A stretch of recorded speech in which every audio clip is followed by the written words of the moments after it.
वहाँ पे करीब आंकड़ा कितना है और घायल कितने हैं? जलगांव में आज शाम को जो पाचोरा में जो रेल की दुर्घटना हुई है उसमें जो मृत्यु लोगों की संख्या है वो 12 है, जिसमें 9 पुरुष हैं और 3 महिलाएं हैं। और जो इंजर्ड हैं, जिन पे अब ट्रीटमेंट 2 हॉस्पिटलों में चल रहा है, वो उसकी संख्या 11 है।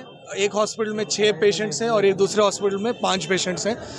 ये जो घटना है शाम के 4:45 के दरमियान है। इसकी इन्फॉर्मेशन सेंट्रल रेलवे की जो कंट्रोल रूम है उनके तरफ से जब हमें प्राप्त हुई, इमीडिएटली 8 एम्बुलेंसेस हमने घटनास्थल पे भेजी। ये जो घटनास्थल है ये ग्रामीण भाग में 2 रेलवे स्टेशन और 2 गाँव के बीच का एक इलाका है, वहाँ की ये घटना है। 8 एम्बुलेंसेस पहुंची वहाँ पर। ये इन्फॉर्मेशन थी कि कुछ आग वगैरह भी लगी है, तो 3 हम लोगों ने फायर ब्रिगेड की भी वाहन उसमें इमीडिएटली भेजी थी। इसके साथ साथ वहाँ पर गैस कटर्स भी भेजी थी, बट जिसका उपयोग हुआ नहीं, फायर ब्रिगेड का भी उपयोग हुआ नहीं।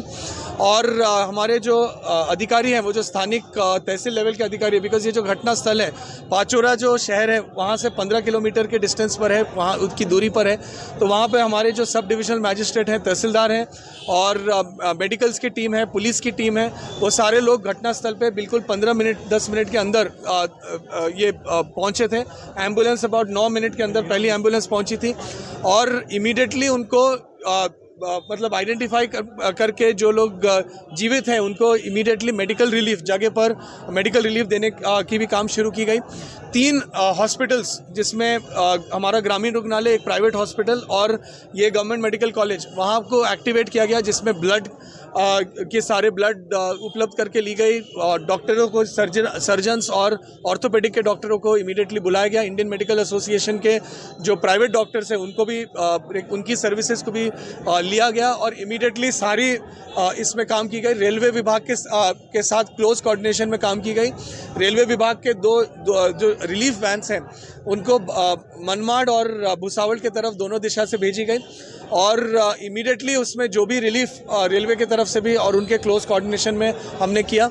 6:20 तक सारे बॉडीज़ को वहाँ से शिफ्ट कर दिया गया था, इंजर्ड को हॉस्पिटल पहुँचा दिया गया था और 6:20 में रेलवे विभाग के मान्यता के बाद वहाँ से उन्होंने दोनों डायरेक्शन में ट्रेन की सेवा वापस शुरू की। दोनों ट्रेन जो हैं अपने अपने दिशा में निकली आगे और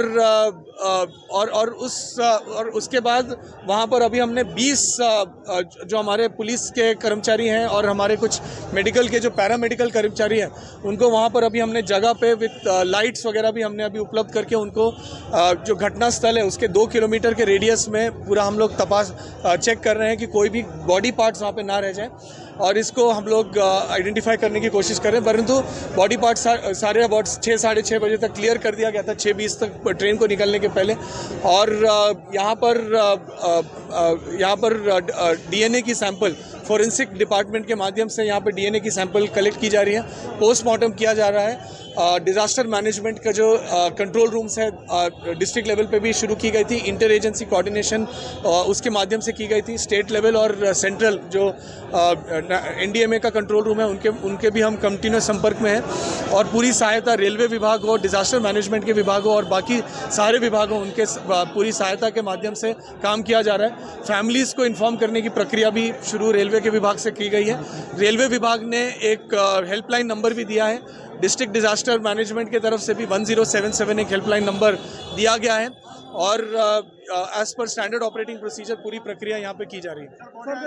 सर केवल अफवाह की वजह से ये हुआ और लोगों ने अपनी नहीं, ये इसके घटना का जो घटनाक्रम जो है उसकी जो तपासनी है उसके बारे में जो बातें हैं वो रेलवे विभाग करेगी। इसकी जो एफआईआर करने की जो प्रक्रिया एक्सीडेंटल डेथ की जो गवर्नमेंट रेलवे पुलिस कर रही है वो एफआईआर अभी कुछ देर में वो कंप्लीट हो जाएगा। उसके बाद उस पर जांच वगैरह रेलवे विभाग के माध्यम से की जाएगी, उनके जो रेलवे एक्सीडेंट और उनकी जो टीम है। परंतु ये जो हमारा पूरा फोकस लास्ट जो 3-4 घंटे से आप भी देख रहे हैं, हम लोगों का पूरा फोकस इस पर ही था कि हमको इमीडिएट रिलीफ देना है, रिस्पांस फास्ट होनी चाहिए, गोल्डन आवर वेस्ट नहीं होनी चाहिए एंड रिमोट एरिया होने के बावजूद जल्दी से जल्दी कोई भी इंजर्ड को उसको कोई भी प्रकार की दिक्कत नहीं होनी चाहिए और डिसीज्ड पर्सन जो है उसको वहाँ से निकालने की प्रक्रिया की जानी चाहिए।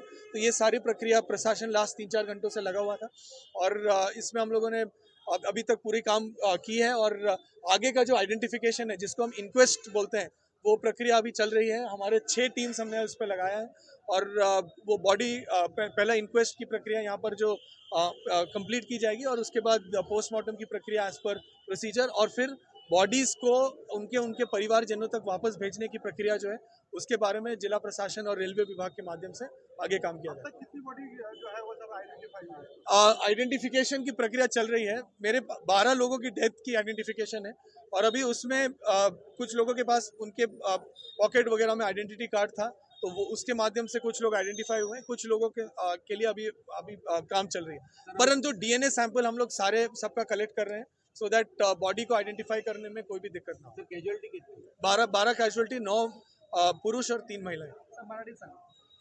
एक कट करूँ क्या था?